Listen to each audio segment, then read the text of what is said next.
कृषि कानूनों के विरोध में किसानों के जारी प्रदर्शन के बीच गृह मंत्री अमित शाह ने किसानों को बातचीत के लिए बुलाया है। आपको बता दें कि बुधवार को किसान और सरकार के बीच छठवें दौर की बातचीत होनी है।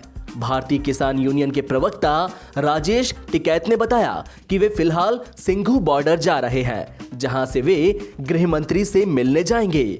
उधर हरियाणा के मुख्यमंत्री मनोहर लाल खट्टर ने भी दिल्ली में केंद्रीय कृषि मंत्री नरेंद्र सिंह तोमर से मुलाकात की। आपको बता दें कि किसान और सरकार के बीच 5वें राउंड की बातचीत फेल होने के बाद 9 दिसंबर को अगले राउंड की वार्ता तय की गई है। इससे पहले आज यानी 8 दिसंबर को किसानों ने भारत बंद बुलाया था, जिसे कांग्रेस, एनसीपी और अकाली दल समेत कई विपक्षी दलों ने समर्थन दिया था। केंद्र के 3 नए कृषि कानूनों को निरस्त करने की मांग को लेकर किसान संगठनों द्वारा आज किए गए भारत बंद के दौरान किसानों ने पंजाब और हरियाणा में अनेक जगहों पर राजमार्गों और कई मुख्य रास्तों को रोककर प्रदर्शन किया। पंजाब में कई जगहों पर दुकानें और व्यावसायिक प्रतिष्ठान बंद रहे। हरियाणा में भी व्यापारियों ने बड़ी संख्या में प्रतिष्ठान बंद रखकर किसानों का समर्थन किया। पंजाब में सार्वजनिक और निजी परिवहन सेवाएं बंद रहीं। वहीं पड़ोसी हरियाणा में भी अंतर्राज्यीय और स्थानीय बस सेवाएं प्रभावित रहीं।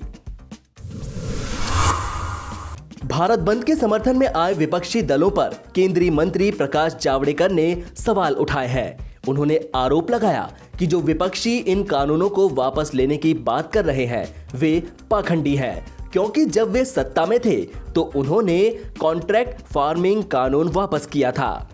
किसान की सही मांग थी कि लागत मूल्य के आधार पर हमें लाभकारी मूल्य मिलना चाहिए। वो लाभकारी मूल्य कैसे, वो स्वामीनाथन ने बताया, लागत मूल्य प्लस 50%। कांग्रेस ने अपने 8 साल में रिपोर्ट आने के बाद कभी नहीं दिया, लेकिन मोदी जी ने दिया।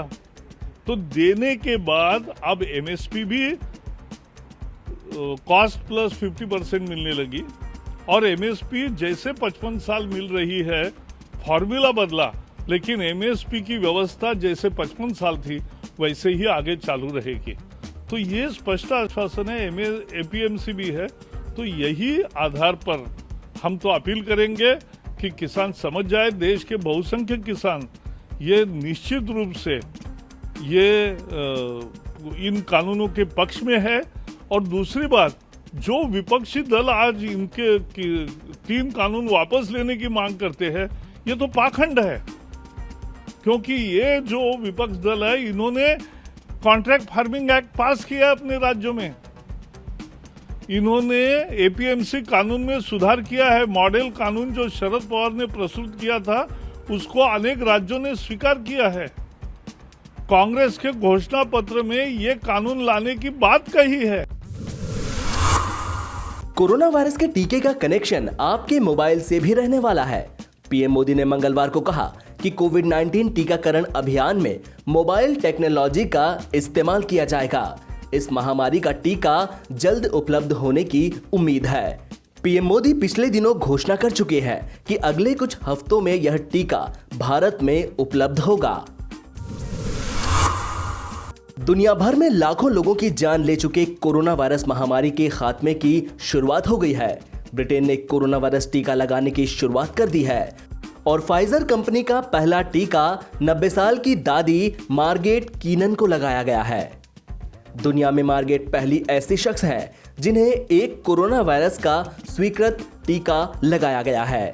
इसके साथ ही ब्रिटेन ने देश के इतिहास में सबसे बड़े वैक्सीन लगाने के अभियान की शुरुआत कर दी है। इस अभियान में ब्रिटेन के 50 हॉस्पिटल्स शामिल हैं।